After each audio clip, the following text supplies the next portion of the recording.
Hello, this is Nicholas Pellegrino from asileFX, and welcome to Advanced View 5 Infinite Volume 3. And in this volume, we're mostly going to be covering the variety of snow effects that you can create within View. Snowfall, animated snowfall, along with snow-covered trees, making your terrains, and then creating your ecosystems with all your different snow-covered objects. And of course, we're also going to be working on a cabin and adding metablob objects to the roof to add a nice little snow-covered roof for it. And then, of course, bringing it all together to make our blizzard scene. So I'm going to go ahead now and just bring out our toolbar area over here so that we get a larger preview and we can see the snow better in the preview and not have to worry about rendering the full view, but we'll be doing that anyway. And what we also need to do is edit our atmosphere. Because we are going to be working with snow and a snow texture, we want to have a dark sky and a whole dark atmosphere overall because we're working with white objects and the snow itself is going to be white. And just for editing purposes, we want to make the sky rather dark. Now you could use a light scene with the snow and it'll still show up, but just like I said, for editing purposes, it's going to be a lot easier to see and make our edits and changes to the object if we're actually using a dark scene. So we're going to go up to Atmosphere now and Load Atmosphere. Under Effects, we're going to select Other, or Others, and select the Star Night, and click OK. Now we're going to go ahead and render this really quick, and you'll see that we actually have all these stars in the scene because of course it is called Star Night. But the only problem with that is, since we're going to be editing snow objects, these can kind of get in the way and distract us from the actual object we're working on. So I'm going to hit Escape or move the camera around and we can get out of that rendered preview. And we want to edit our atmosphere, which we can do by hitting F4 on the keyboard. We're going to Atmosphere, Atmosphere Editor. Making sure we select on the Effects tab, which is the last tab over here. We're going to check off Stars and click OK. And now if we go ahead and render that, you'll see that we don't have any stars in the scene and no little specks of white that will distract us from the object we're creating. I'm going to close that out. And now we want to add in a cylinder object. And the cylinder object is what we'll be using to actually create our snow, or to fake our snow, which is essentially what we're doing because we're not using a particle system, because View does not have a particle system, so therefore we kind of have to fake the effect. So we're going to go up here to the Object toolbar and add in a cylinder. And I'm going to go ahead and now select Drop Objects, which is our bottom button down here, and just move our camera into place so we can get a better idea when we're editing. And we're not going to size this just yet. We want to get the texture right. So we'll go ahead and just zoom in on that. And we just want to fit in our texture onto this. And then we'll go ahead and size it up and make some other changes to it. So now we need to actually edit the material. So we're going to double click on our preview up here and open up our material editor. Now if you're seeing this view right here, which is our basic material editor, we just want to click on the Advanced Material Editor button, and we get some a lot more features. Now I'm going to go out to our Color tab, or our Colors tab, and double click on this sort of default peach surface. And we're going to change it to white. So under Solid Colors, just select the upper right one, which is going to be white.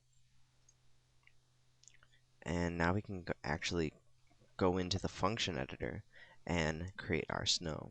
So we're going to right mouse click on our preview down here and go to Edit Function.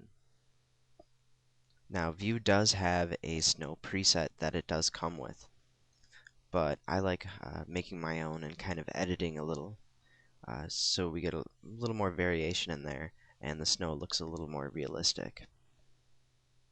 So we want to go ahead and click on the Transparency tab, and we are going to add a noise node, which is the top of the second set over here on the left. And by default, we have Perlin noises on set to value, and we need to change this. We're not actually going to be creating realistic looking snowflakes.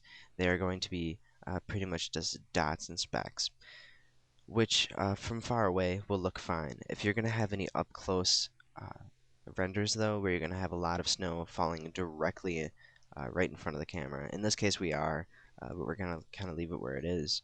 But you can use an image map and sort of map it to the cylinder or to a plane. Plane would probably be preferred for that, and that way you can actually define the shape of the snowflake. But one thing that will really kind of set this off is if we use depth of field a little bit later when we render, because that way the blurriness of the dots and not having actual snowflakes or actual shapes on there, of course they wouldn't be that large anyway, so specks should be fine. But if we use depth of field, that will create that blur anyway, and it might look a lot more realistic that way. So we'll take a look at that once we actually get into the scene. So we're going to go ahead now and just set up our texture. So we want to change our noise node from purling noises to other patterns, dots. And now we want to make some changes here. We're going to change our scale to 4.1 or 4.13, and then we can click off of it.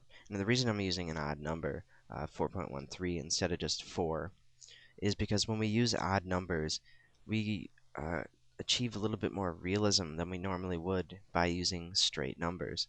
And I'd suggest that for pretty much all of your material editing and pretty much anything, unless it actually has to be a solid value if you're using image maps or something like that. But when you change certain values to kind of these odd numbers, it does create a little more realism because the real world isn't exactly perfect. And now we can leave our settings as far as wavelength and origin exactly where they're at right now, because they should be fine for this noise node where it's at, and there should be no problems. Now what I want to do is add in a combiner node, which we're going to use to add another noise node and connect them both to our transparency and our position. So in the bottom set over here, we're going to select the combiner node, this little Y, and move it down here, and we want to change this from blender to combiner, and the combination mode is going to be add, which is our default, so that's fine. And now we want to make sure we select off of both of our nodes we already created, and just select one of these little invisible boxes that are kind of here, and just go ahead and add another noise node. And now as you notice, we have the exact same settings that we have for the other noise node, because it's using our last settings as sort of our new default. So anytime we create a noise node now with the function editor open, it's going to have these settings or the previous settings. So if I edit this right now and added another noise node, it would have the same settings as my last object. And this only works and carries over for the little session, because I guess this would be a session of the function editor. So once we click OK, it ends that session. And when we open it up again, those values will no longer apply, and when you add a filter, it'll go back to the original default. So now we're going to take our combiner node and we want to connect it to our nice new little noise node, which is exactly the same as the other one. So we want to make a change. We're going to change our scale to 3.13. Or actually, we can change that to something a little bit different. Change the variation. 3.29, we'll do that. So now we have an entirely different type of size of snowflakes, and it'll add a lot more variation. But we do want to change the origin, which is going to move our overall texture, so we don't have any of these dots kind of overlaying on each other. So if we change our origin to, let's just do 9.76, and we'll just do this all the way across. And now we can click OK. Now if you notice in the preview up here that it doesn't look like there was any changes done, and that's because our texture is actually inverted. And for the effect we're looking for the exact opposite. Right now it's taking those dots and punching little holes in the surface for the transparency. Well, we want the exact opposite. We want everything punched out except the little holes. So we need to make a change. And there's two ways to do it. Within our transparency tab, we can go to transparency production, and we have a filter. And now the easiest way is just to change our filter. But there's also another way, and I'll just go ahead and show that to you. So we'll bring up our function editor again, and we can select our combiner node. And now if we change our amplitude on both of these inputs to negative 0.5, it will invert our texture. But I want to use this method, which I think is a lot easier. So go to Edit Filter, and now what we want to do is bring our last point down all the way to 0. And what we also want to do is bring up our first point all the way to 1. The only problem with that is there is no point there right now, so we need to create one. The easiest way to do it is just click anywhere and hold down the mouse button, and then move it all the way to that lower left corner, and then we get 0, 0. Of course, if you don't want to do that, there's also another way. You could just go ahead and click anywhere, and then change the values to 0, 0, and click New Key Point. You notice that little point there just showed up, so we can move our cursor over. So we get that nice little crosshair in there, and we can click on it and drag it up to the top. Click OK. And then OK again. And now we're going to do a quick render and take a look and see what it created. And as you can see, now we have a little flecks of snow. Not too much. It's actually a little large. We are going to be scaling our texture down, which we're actually going to use with our overall scale, which is right up here underneath our preview. We notice that there's a few other things that are wrong. The darkness on the sides over here, and the different variations where you have large flakes that appear very dark, very transparent. Well, the reason for that is there's no luminosity setting. So we have to change our luminosity and pretty much get rid of shadows altogether. Because technically, if we did have a nice big snowstorm, you wouldn't really see the shadows. And actually, we have our cylinder still creating shadows. Even though we have that transparency map on, it's still kind of creating a shadow on the ground. And that is going to affect our scene quite a bit, especially when we have lots of these creating our snow. So we want to get rid of shadows altogether. So we're going to double click on our preview up here, and we're going to check off Receive Shadows and Cast Shadows, and click OK. We'll go ahead and render that again. And now you can see that we have no more of those artifacts on the ground from the cylinder, and no more little speck shadows. Because realistically, in real life, those shadows wouldn't cast anyway because they're very small objects, and they far enough away from the ground or whatever they're about to, or what they're going to land on, that shadow would be so blurred that it actually wouldn't show up at all. And with ambient lighting, it would get rid of them completely. So if you're going for actually complete realism, you could just get rid of the shadows altogether, which is what we've done. And now we need to edit our luminosity settings, so we're not getting these dark snowflakes, because we shouldn't have dark snowflakes. They should all be white. Unless you're living in a heavily polluted area, then you might have dark snowflakes. Okay, so now we want to go to our Effects tab, and we're going to change our luminous setting under Lighting, and up that. And we don't need to bring it to 100%. We can bring it about 79, should be fine. We'll click OK, and we'll do another render. And now you can see we have these nice bright white snowflakes. And since we didn't bring the setting up to 100, we don't have these ridiculously bright white snowflakes. We just have a nice subtle effect here. But there's another thing we could also change. We could change the filter a little to make these brighter if we wanted to without using luminosity by actually curving it. And we could turn on the curves and go ahead and bring that down. And as you can see in the preview, that's actually brightening them up. So the more we bring that down, the brighter they get. And that's really dependent on how bright you want your snowflakes to be. In this case, we don't want them to be extremely bright because we're going to have several 100,000, maybe even million of them in the scene, possibly more. We're going to end up with quite a few by the time we're done here, because we are creating a very, very large snowstorm for our scene.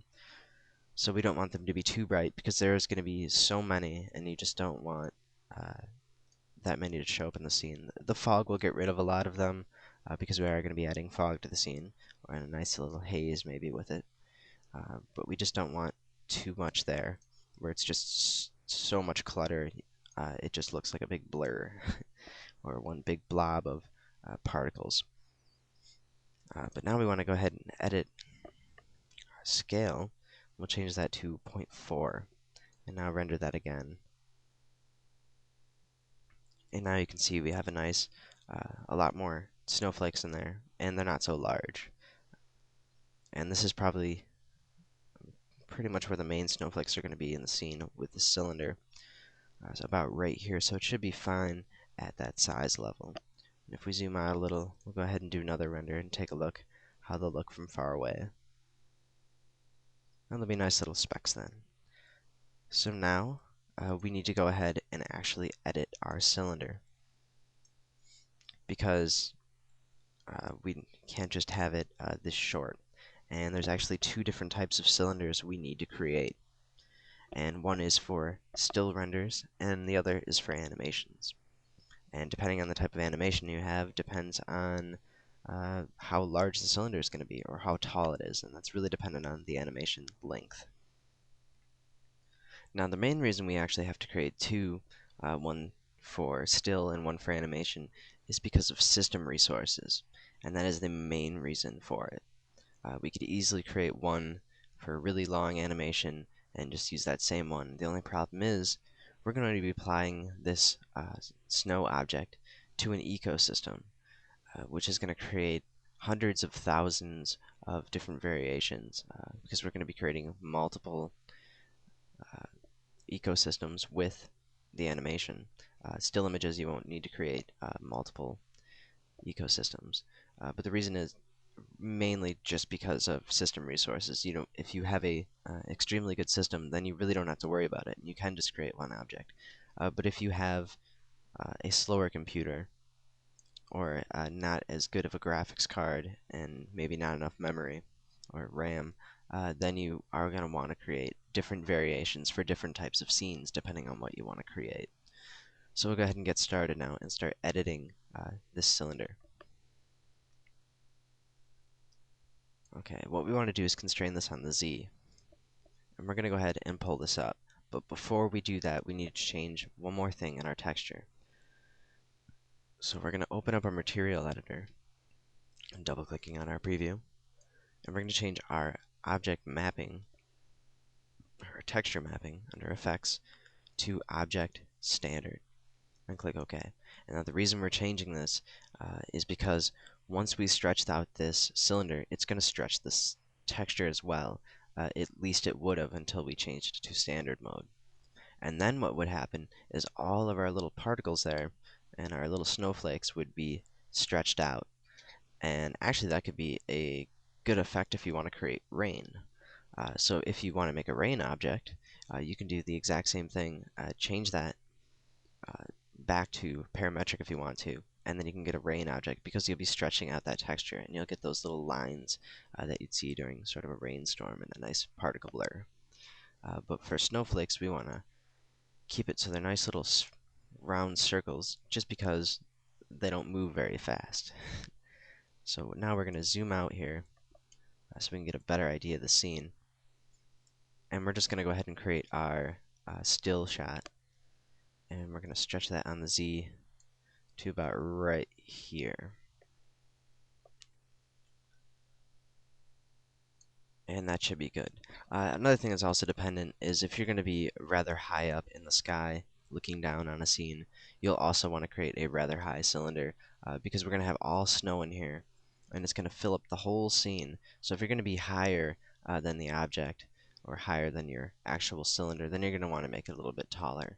But we're going to use this one right now, because we'll be down pretty much on the ground for our still shot.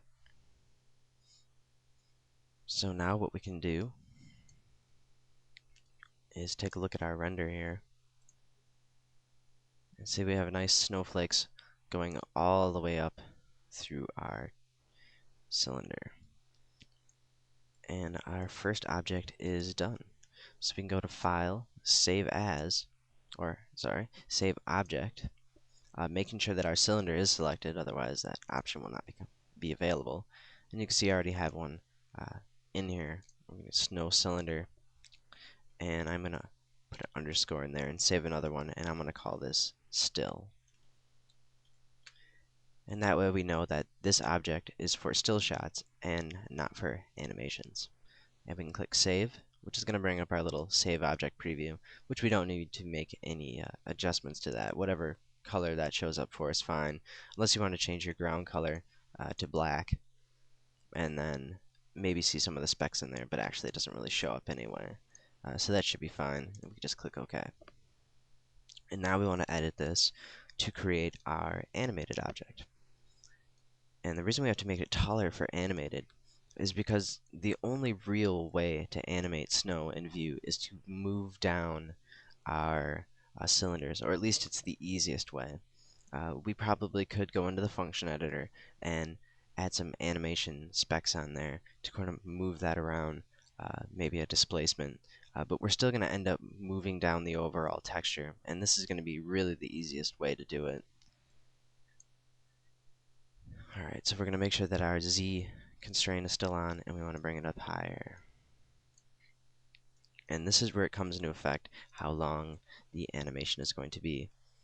The longer the animation, the taller you're going to want your object. So we could create multiple ones for different lengths, and you kind of have to guess and get an idea of how quickly the object will be moving down the snow to really understand how long it needs to be. But this should be pretty good, and we could probably get about a 10-second animation out of this length. So that should be fine for most major shots, because most animations aren't really longer than 10 seconds, at least per clip. Alright, so now we can go ahead and save this one. But before we save it, I'm going to do a nice little test render here, just to make sure everything's looking alright. And you can see we do have a little bit of a weird effect on here, showing up in some of the parts of the object. And that might be caused by fog. I'll go ahead and zoom in to the area that we're going to be really seeing and see if there's any problems there. And it doesn't really look like there is. So that should be good. And now we can save this and file save object, and we can call it snow cylinder and for animation, and save that. Click OK. And now we have our snow objects set up, and we can start using them for our ecosystem. Now, before we move on to the next part of the scene, what I want to do is kind of show you separately the snow effect, and just for a still shot, and not so much for the animation just yet. We'll get into that once we actually get all the scenes set up. But just to kind of show you this separately, so you get a better idea of how the snow is going to look and really how to manipulate it, I'm going to go ahead and do that right now. So we want to delete our cylinder right now, and we can actually keep the exact same scene we have because we have that nice dark sky, and we can really be able to see all of our snow that we're going to be creating. And now I'm going to show you how to create pretty much our blizzard or our snowstorm. If you're just going to have a very small scene, you might not even have to use the ecosystem method, although it is a lot easier. And actually you could just size up your objects so there's not so many cylinders in the scene. But we need to set up pretty much our plane. And we have a ground plane right now, but of course you can't add an ecosystem to a ground plane, so we're going to have to create a separate plane. So we'll go ahead and right mouse click up on our object toolbar, and we're going to add a plane. And I want to drop this object and then lift it up just a little, and make sure we turn off our Z constraint, and we're just going to go ahead and make this bigger. And that should be big enough for our demonstration right now. We just want to pull it up maybe just a little. And now keep in mind, with our actual scene, this plane will be under a terrain object. So we won't actually have to worry about the texture on the actual plane itself because it's going to be hidden. And really the only reason we're using it is to connect our ecosystem to it. So now we need to edit our texture on here. in our material. So we're going to double click on our preview and bring up our advanced material editor. And we're going to select ecosystem. And under the general tab, you want to add object. And now from our object, we can select one of our cylinders here. And we're going to select cylinder 3, which is named snow sill or still, which you can see down here in the actual name. We probably should have actually gone in and made the actual names in here to make it a little bit easier, but you can see the object file name down here, which will make it a lot easier. So go ahead and click OK, and wait a sec for that to come in. And now we can go ahead and just click populate and click OK. And I'm going to zoom out of our plane here so we can get a better idea of how this all looks. And now each one of these instances in here is actually one of our snow cylinders. So we can come in here and move down and do a test render.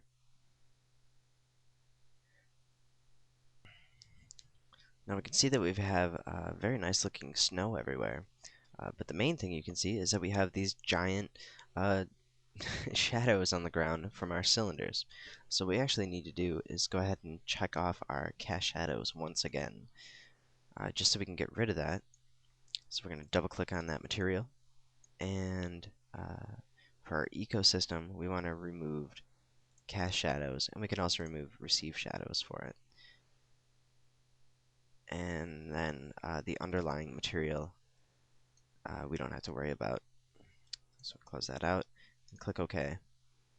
And now we can just use the preview to see when that renders if those black objects or giant shadows are gone.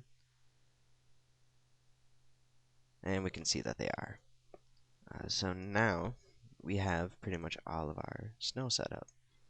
And now, as like I was saying before, if you're going to be high up watching the snow, you're going to want to make your cylinders a bit higher.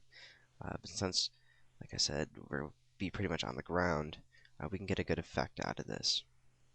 What we can also do is actually edit our cylinders so that there's no sizing on them. Because you can see we have some very small ones here, which actually then we might notice a cutoff. So we want to change and edit our ecosystem a little. So we're going to go to our scaling and orientation tab, and we want to change our size variation to 0.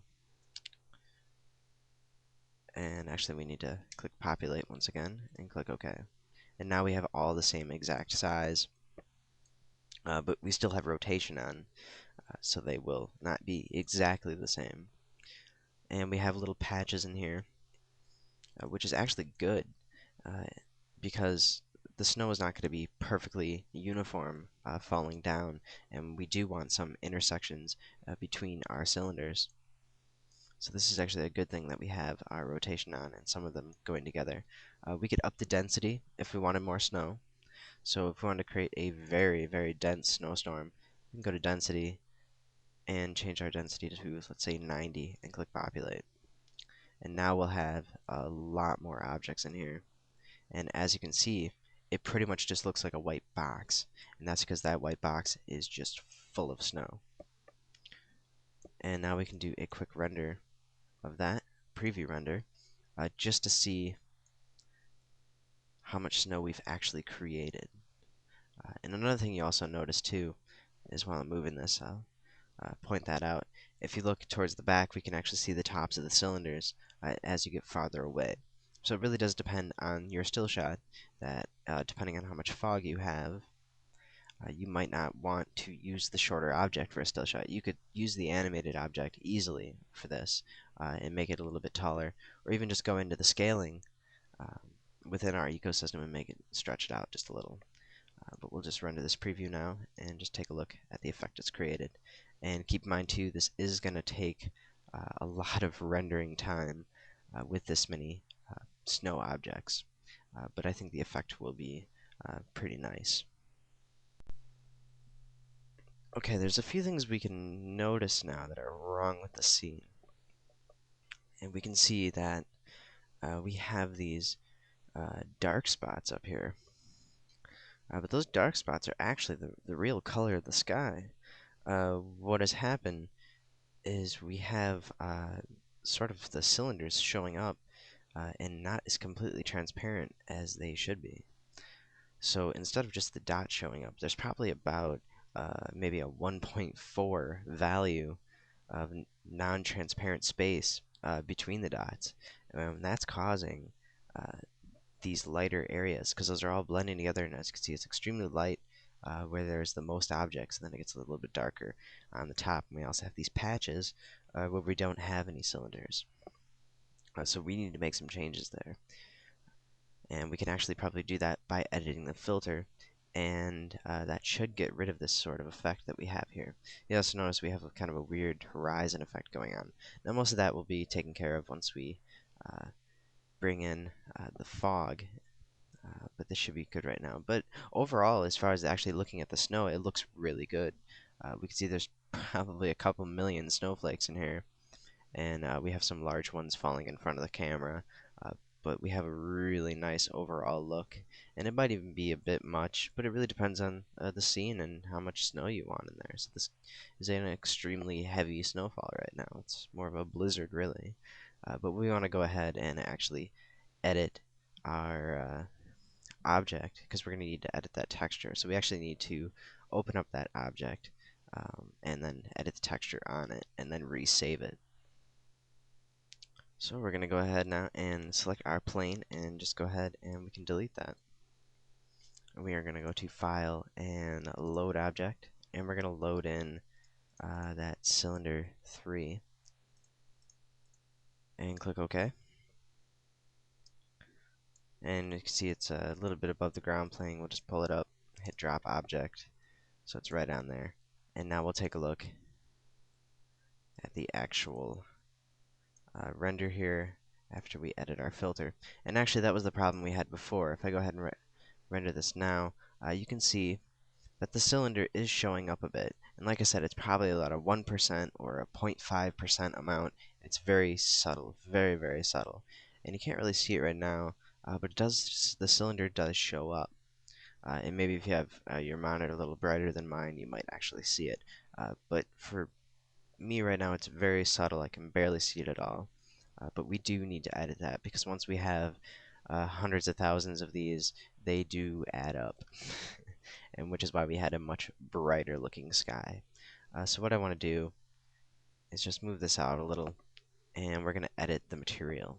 So we want to go ahead and double click on our preview up here, and we're going to go to our transparency tab and edit our filter.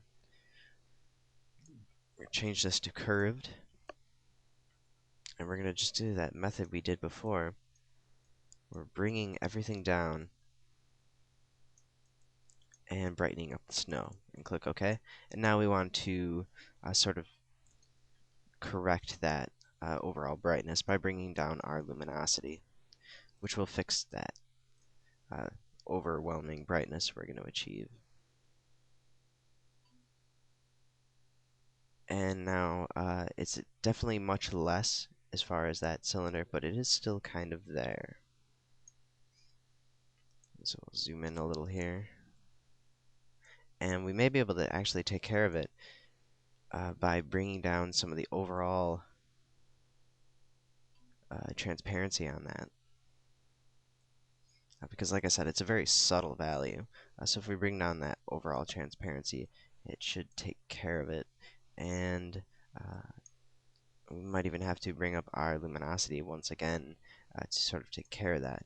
But right now our global transparency is up all the way. So it can be a little bit difficult. Maybe we can go beyond the value. So we'll go ahead and change this to 120. And maybe that might take care of it a little.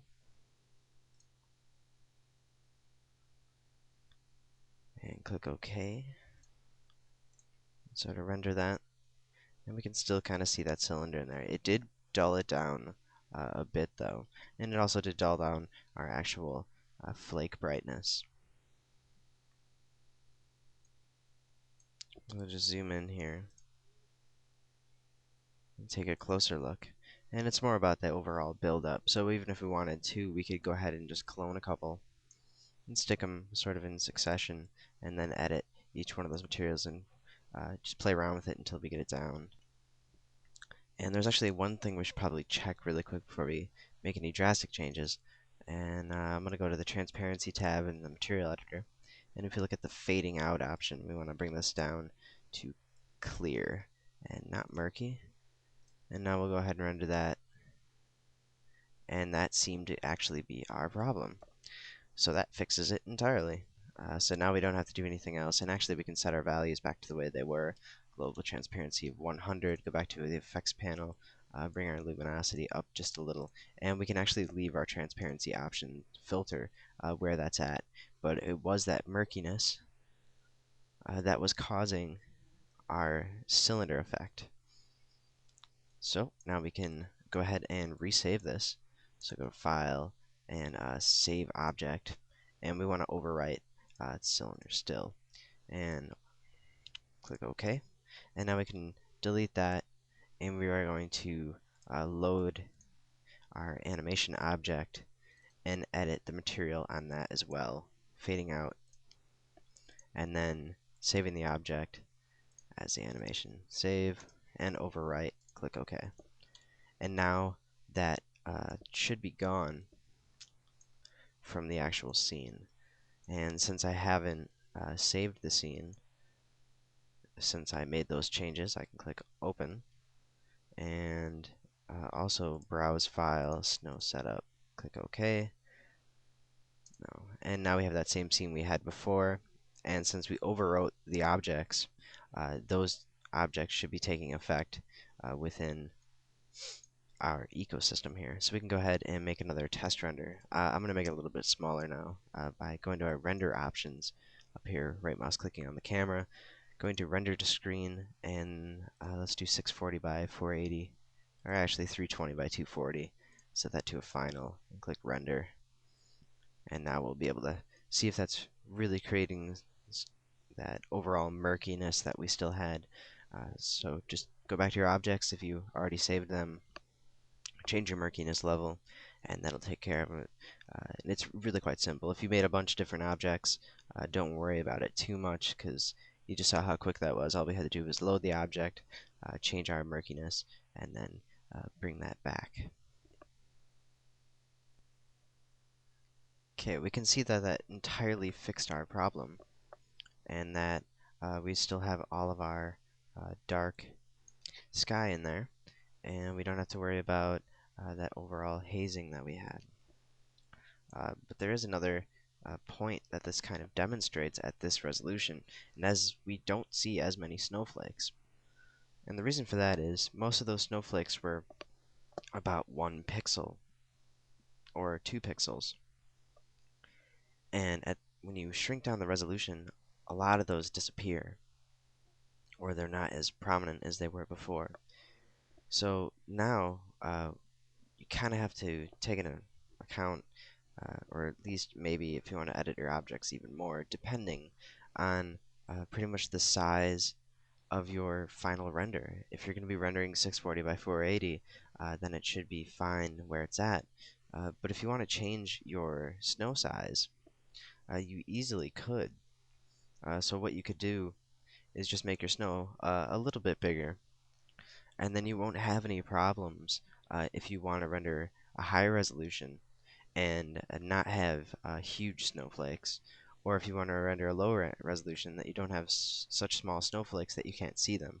So you have to make certain adjustments depending on your actual render size as well. So there's lots of things to take into account when you're setting this stuff up. But like I said, you can make a whole bunch of different objects for different resolutions and all that. And since we're using ecosystems and don't physically have an object in the scene, we can't really edit the material. So the best way to do it is just open that object up and resave it, which is really quite simple. So we can go ahead and just delete this out now, and we'll start working on the next part of our scene.